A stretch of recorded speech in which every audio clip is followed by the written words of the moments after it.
So, 757. Ito. Yun, kaso nga lang, sablay. Okay. Susingit muna natin itong Sapora 757. So, kung napansin nyo na na-share ko yata at na-upload ko sa Reels.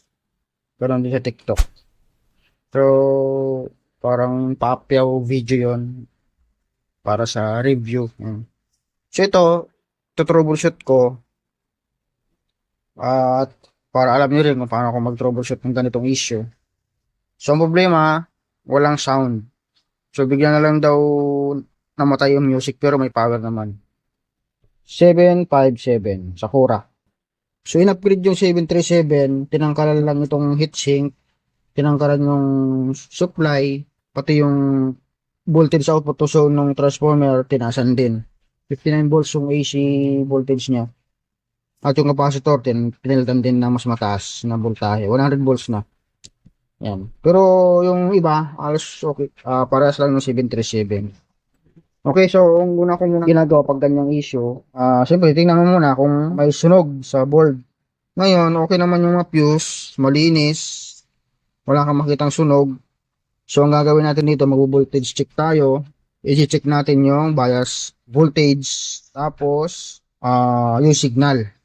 Itatry natin kung normal yung tone control, kung may signal na lumalawas papunta ang main amp. Okay, so voltage check muna tayo. Naka-plug in pa yan, power on. Yan. So ano pala? Hindi nag-on yung relay kaya wala siyang sound. Yun ang pinaka-issue. Ayun, walang relay oh. Hindi siya hindi nag-on. Naka-power on na yan. So, okay naman siguro yung supply, pero double check din natin. Negative, ground, doon diretso na lang tayo dun sa collector ng power output. Yan o, 79 volts, halos 80 volts na. So, yan yung negative supply, ito yung positive. Yan o, 79. Yan. Okay, so check natin yung bias. Bias voltage. Kasi pagka walang bias, malamang DC offset yan. Mayroong DC offset or may DC out. Base ng transistor tapos emitter. So, kailangan meron tayo makitang point something dyan. Ayan, 0.51. Negative. So, sa kabila, okay. So, okay naman yung bias dito sa side na ito.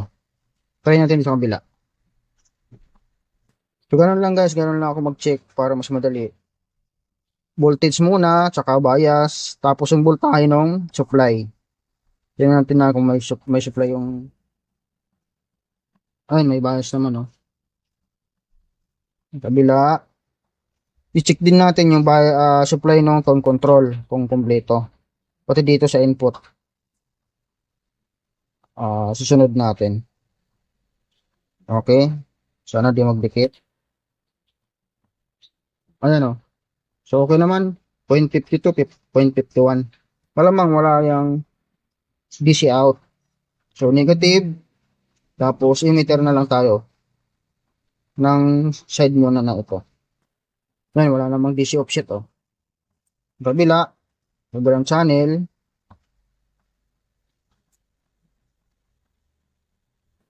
O ayan, wala naman o. So wala siyang DC out. Susunod natin i-check yung supply naman ng tone control, input board. Yan. So, positive, negative din yun. Sino tayo mag-ground? Dito na tayo mag-ground. So, mayroon tayo na din nakita dito na test point. So, negative at positive 12 volts. Yan o. Mayroon naman.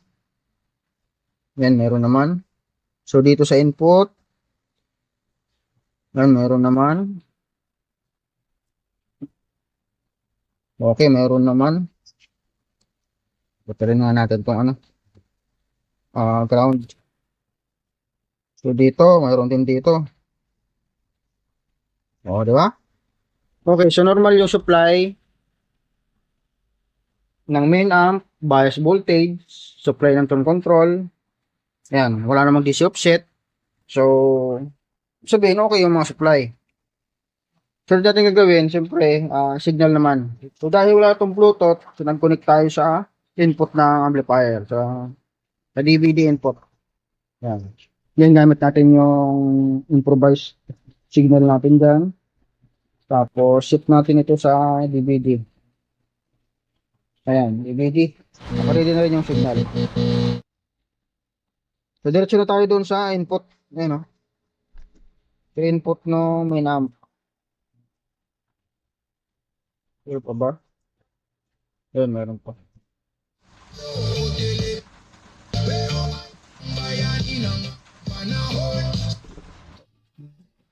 Mayroon namang input signal sa main amp. Ayan, o. Ang suspect natin dito, doon sa may speaker protect section. So, yun yung puntirin nating kalkalin. At doon tayo magtutuloy, mag-troubleshoot. Okay, so pinakita ko lang guys yung pinakamabilis stage by stage troubleshooting pag ako ang gumagawa. Para alam natin kung saan tayo tutumbok ng repair.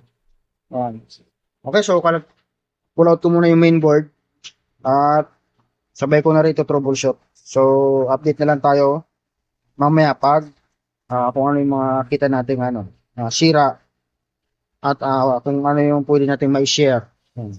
Okay?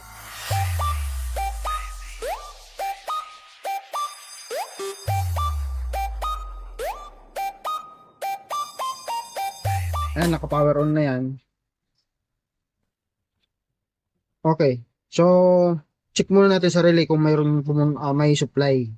Yung dalawang pin ng relay, yung pinaka-coil niya. Ayan, o. Mayroon tayong 76 na nakikita. Pero hindi yan guys yung supply na nagpapatrigger para para mag-on yung relay. So, dapat pag nagsukat kayo dito, yung dalawang pin na yan, dapat mayroon yan. Depende sa kung ilang volts yung relay. So, ito, alam ko 24 volts to. O, 24 volts nga yung relay. So, dapat mayroon tayong masukat na 24 volts dyan. Yan, kaso wala, o. Kita ba? Yan, wala sa supply. So, hindi talaga mag-on yung relay. So, para mag-on yan, siyempre mayroon yan driver. Ang ginamit dito, isang package na IC na. Okay, so yun, itong IC guys, oh. Itong 8 pins na nakatayong IC na yan, sa yung driver ng relay. Sa mga ibang speaker protect section, transistor ang mga ginamit ng mga driver. So ito kasi package na or IC na. Pero kailangan din natin i-check pala unang-una yung relay kung hindi open yung pinaka-coil niya. Okay, so try muna natin yung nakalimutan ko. So try muna natin ng resistance yung relay kung dapat may resistance yan. Yung kanyang coil. Ayan o, mayroon namang continuity guys. Ibig sabihin, okay naman yung coil ng relay. At yung thermostat pala guys, yung thermostat na nakakonect dito sa heatsink ng ating main amp. So ito, kailangan din natin check yan kasi nakaseries yan yung isang pin ng relay. Yan. So connected yan dito sa isang pin ng relay sa supply. Yan, sa pinaka-supply ng relay. Try natin kung okay naman yung thermostat. So malamang okay naman yan. May contact naman. Normally close pala ito. Yan, normally close na thermostat. UPC 1237 or C1237. So, hanapan muna natin guys. Tanggalin na natin yung IC.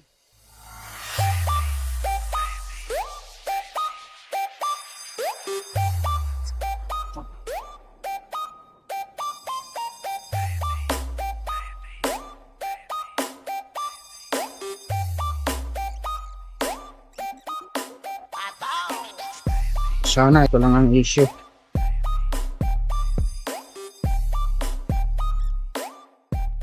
So, yan, napalitan natin guys. Abangan na natin dun sa may relay mismo. Dapat mayroon tayong 24 to 25 volts na sukat doon sa relay terminal niya. Okay? Yan, power on. Yung tester. Ano lang. Ay. Ayan o. Diretso na. Doon sa may relay. Ito yung relay. Ito. Parang wala pa rin. Hindi pa nag-relay. Yan, wala pa guys. Oh. So, ibalik na lang natin to. At double check natin yung mga resistor. At yung transistor, mayroon yata transistor pa rin dyan. Mayroon. Tsaka capacitor. Yan.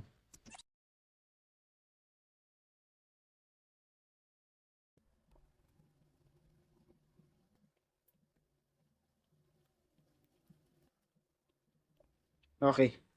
So, yan, may nakita tayong shorted. May nakita tayong open guys na resistor. So, ang taas ng value niya. 30K. So, 30K siya. Open. So, yun, may pagkita ko muna sa picture guys yung resistor. Yan. So, ito siya. So, yan siya. Oh. So, naka-range tayo ng 1K. O, yan o. Hinang ko na yan. So, yan o. Open. Ang katabi niya, 15K. Yan. 2.2. Tsaka, ano ba to? 15K. Ayan ba yun? O, 15K din. So, open. Open yung isang resistor. Yan. So, naghanap na ako. Kaso wala akong available na 30K. Meron ako 27. Tsaka 3K. Ayan, ito. Siniris ko na lang para sa naman yan. Wala kasi tayong sakto na 30K. Check natin. Uy. 30K. Ito yung papalit natin. Palit natin. Dire-diretso na guys to ihinang ko diretso tapos plug in natin.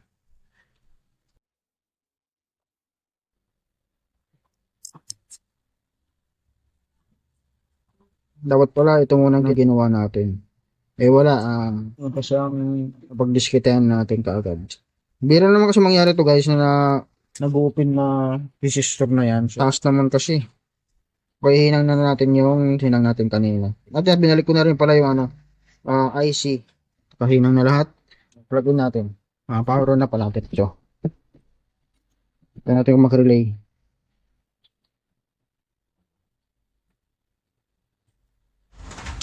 Yun. Meron na.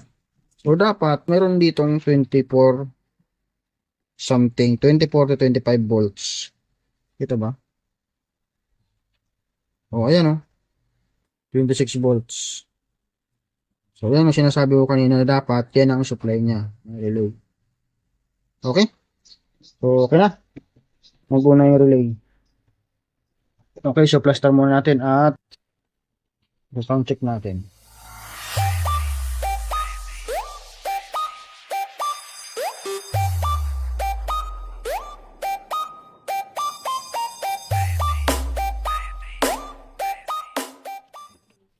Okay, ilagyan natin ng speaker.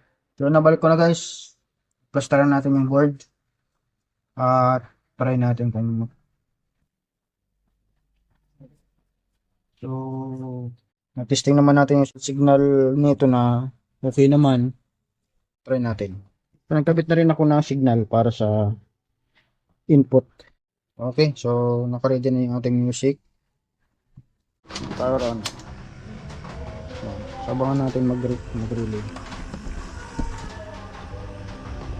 Pag umangat ito, ay nag-relay muna pala siya bago aangat ko.